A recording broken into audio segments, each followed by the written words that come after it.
Hi, I'd like to welcome Dr. Vamsi Krishna from Ascension Seed and Heart Institute from Austin, Texas. My good buddy here, he's going to show us a case of coronary calcium in a woman and kind of his decision-making and thought process throughout this. So take it away. Thank you so much, Arvin. Thank you for having me. So we're going to talk about a 79-year-old female, type 2 diabetic, hypertension, hyperlipidemia. Shockingly, never been to the hospital before. She's been managed as an outpatient, and she really presents with 3 months of progressive shortness of breath, dyspnea, exertion, edema, typical heart failure-like symptoms, found to be an AFib with rapid ventricular response. On echo, her EF was around 20%, pretty global hypokinesis. It wasn't, the LV was not thin, but there was some distension in the end diastolic dimensions. We put her on IV Angio. She converted. We put her on IV Lasix, BID, TID. Her troponins were, more of a type 2 type of MI than the ACS picture. She was Texas healthy with a BMI of 33. And after diuresis, our decision-making was, now she's probably euvolemic. Let's take her to the cath lab and assess for ischemia. And so our first, from the wrist, first radial angiogram, we can really kind of appreciate, pretty calcified, diffuse LAD lesion, as well as a pretty tight diagonal lesion. The LAD had no discrete lesions, in my opinion, but it was pretty diffusely diseased. We're probably, in my thought process, when I saw this, I was thinking this is going to be more of a complex diffuse LAD and diagonal, probably requiring atherectomy with shockwave. So that was kind of my original thought process on her. She's 79, and before the procedure, she really did not want any type of, surgical interventions when I presented those options to her. Here's another view of the LAD and another view of the diagonal. The circumflex was patent with some luminal irregularities. When we looked at the RCA, her right coronary artery, you could see a subtonal microchannel in the proximal mid of the RCA with some right-to-right collaterals filling the distal RCA. And if we take a look at the AP crani view, you can really see it's a pretty tight channel, and it's coming off right where the RV marginal as well in the conus is. So, Arvin, in your clinical opinion, how would you attack? What are your thought process on this case? How would you go about it? I mean, the one thing I like to do is if it's that tight and is kind of like a subtotal occlusion, I don't mind going up front with a microcatheter and a workhorse wire. That way I'm already kind of primed and ready to go. If the workhorse wire just doesn't cross or it feels calcified, you get all that info. If you need to kind of escalate your wire, you're ready to go for it, and you have it on standby. What's your microcatheter of choice? I mean, I'll use probably just a Corsair. Realistically, is fine. Corsair XS is fine. And then if I need to escalate my wire, probably Mongo on standby, and hopefully that'll be able to go. Then just once that Corsair is through that lesion, I actually get intel with the Corsair itself how it feels. If it feels kind of like crunchy, you're really trying to get that through, and the microcatheter is barely going, then I'm already thinking kind of rota up front. But I'm queued up for it because I could just swap out then for the rotowire and everything. For this case, sorry. What are your thoughts? Like the EDP is normal. Mm-hmm. How would you go? Do you think it's reasonable to go for the RCA first, like I was thinking, or do you think I should have gone for the LAD and diagonal first? I just thought the RCA was probably more doable. I mean, with their clinical scenario of chest pain, right? This is probably the main culprit of her chest pain use. And with the LVDP, that's normal. Right. That's probably realistically what I would go for too, RCA. And in terms of support, I think that LVDP normal. I don't think I would really think about support for an RCA and with right. I think your thought process of just going straight up with a microcatheter and getting the tactile feedback from the microcatheter is quite crucial. What I first did is I took a pilot 200. And I was able to cross it. It was definitely more challenging than anticipated.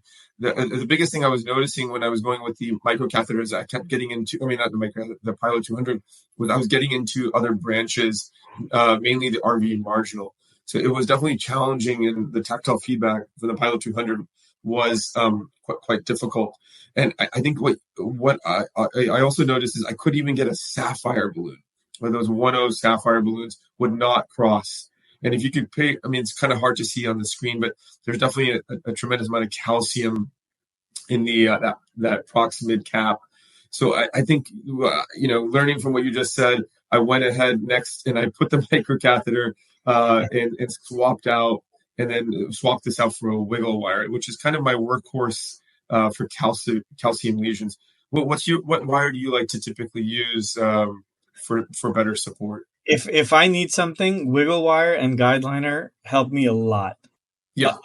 Or Guidezilla, whatever. Especially for the radial, I'm using a JR4 guide. So, I agree with you. I really try to go pretty aggressive with my wire before I go with the guide extension. But so wiggles, I probably use, at least 2 wiggles a day, I feel like, So here swap out for the wiggle wire, and then now I'm able to get a 125 micro balloon and able to cross into this area. And so then I was able to do an OCT, and here this is the Ultreon 2.0. I'm not sure if you've seen it before, but this is the latest from the Abbott OCT software. It has AI built into it. It has the ability to calculate the arc of calcium. You're able to see the depth of the calcium. So here you can see the thickness is greater than 0.5, around 0.65. We can see that the arc is almost 180 degrees. It really gives you EEL measurements. I really think this is going to be the future of our ability to not only image, but now get direct information within 3 seconds. This is so nice because it takes the thinking out of it, and you don't have to, you don't have to train your whole team to be able to learn OCT. That's the benefit in terms of time. Right. You really save time. This case, this is a case I did yesterday at 7 p.m., right? Mm-hmm. So this is like a late case, and here all of a sudden now, I feel like with this piece of information, Arvin, would you not agree? Like this is definitely, we're seeing deep calcium, we're seeing the rule of fives, more than 0.5, more than half the thing. So in my clinical algorithm here, I really like to use shockwave in these kind of cases where I know that I'm getting a lot of, deep calcium as well as the angle being more than almost half of the lumen. So rule of fives is 5 millimeters in lesion length, half the degree of calcium arc, and then greater than 0.5 millimeters of thickness, right? 555. Right, exactly. That's kind of default that you should use some kind of either atherectomy or lithotripsy to kind of break this lesion up a little bit. Okay. And I usually what I love to do is I love to go lithotripsy first because of the trial data shows almost no dissection or perforation.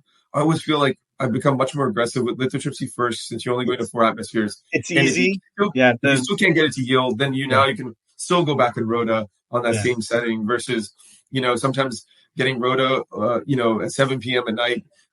Here, at least the calcium modification up front, the IVL, in my opinion, really worked really well. And you can see it after I'm one of those people that if I have 120 pulses, I'm going to use all the 120 pulses for the C2 plus, especially for this deep calcium.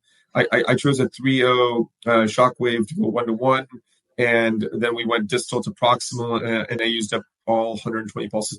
What's your pulse tick? Do you use, how many pulses are you using? How often? How much would you use in this case? I think for eccentric, I'll lean on it a little longer for the eccentric calcium. Yeah.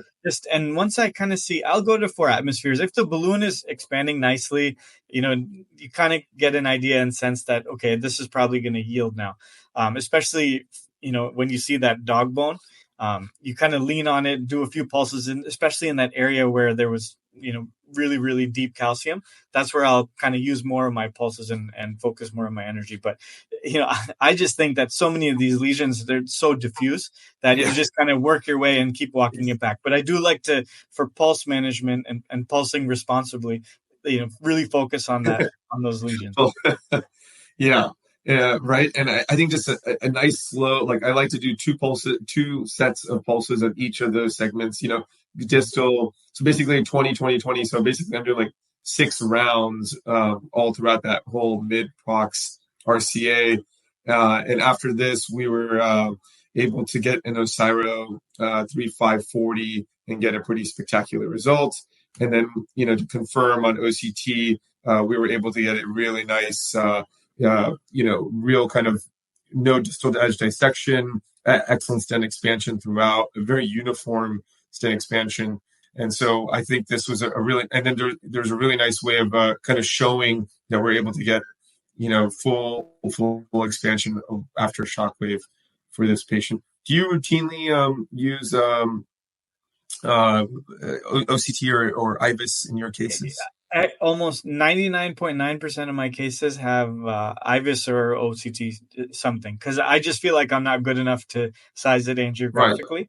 Right. And I think you just get more intel with imaging, so it's default. And a lot of my partners all do that too. This kind of the standard field kind of care in 2024. If you're not doing this, I mean, I don't know. Right. I mean, I think when we make decisions on antiplatelet measure, how long are you treating someone, et cetera? How well did you make the stent? Were you able to, frac the calcium? How circular is the stent? I mean, you could tell so much information with 3 seconds. This OCT run took me it's a 3-second run, and and now with AI, it's automatically going to detect it. So that's a really nice feature. I wonder if it'll get more adoption because of that. Right, because currently the adoption is like 8%. We're hoping, with using this, and there's a new company called Spectrawave that has deep OCT with near infrared spectroscopy that I'm going to be involved with. It's basically like the ease of it's a 1 second pullback, automatic pullback, and it's almost a two French system, so it's very small, and you can use saline. Because it's so fast. That's been a barrier for OCT, I think. Right, exactly. So here, because it's only a 1 second pullback with saline, you potentially can clear it, or otherwise you only need 4 cc's of contrast to clear it. And so, we talk about a lot about calcium, but I think we have to really realize that women, unfortunately, have more adverse outcomes with PCI, and really it's because of this coronary arterial calcification, and it's because they have more complications with orbital and rotational atherectomy in these calcified lesions. I think the ability to use IVL in females has been a big game changer in my practice. How about for you?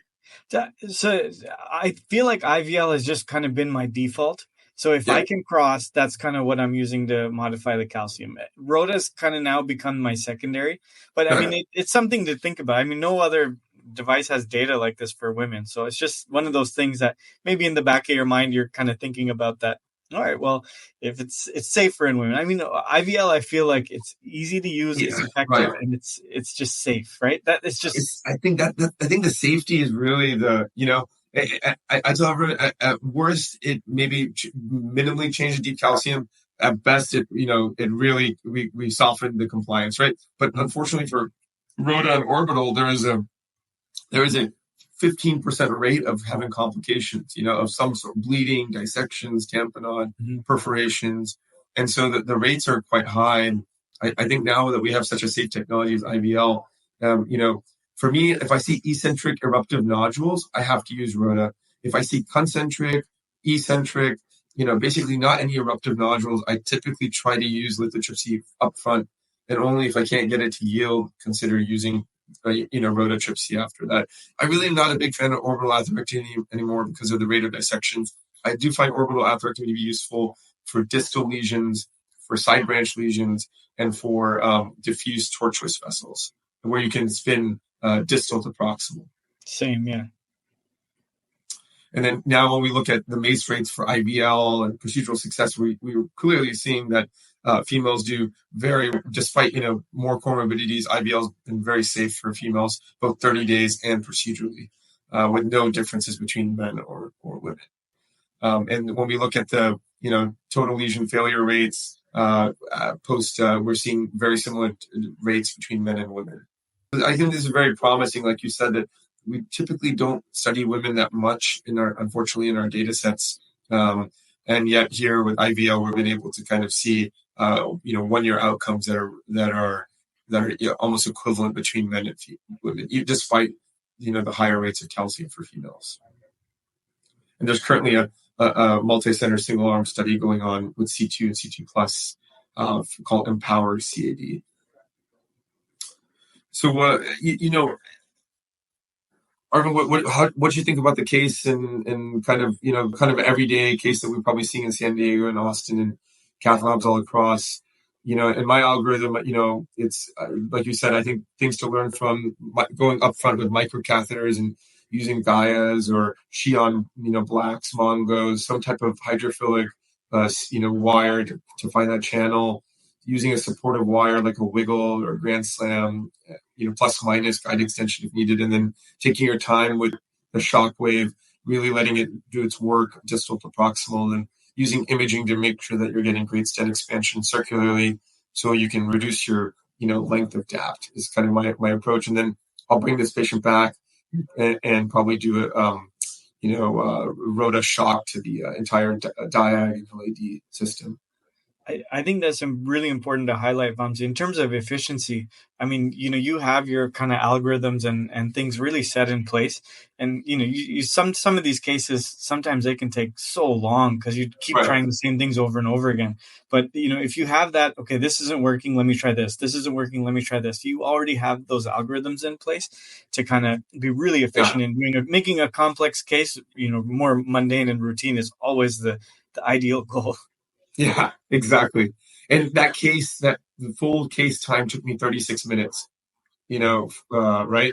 So I think at the end of the day, I think OCT and shockwave have made me a very efficient community-based cardiologist. Yeah. I tell everyone I try to get home and have dinner with my kids and exercise, but we're still unfortunately having to deal with calcium. And we know that 1 out of 4 cases, PCIs, has at least moderate calcium.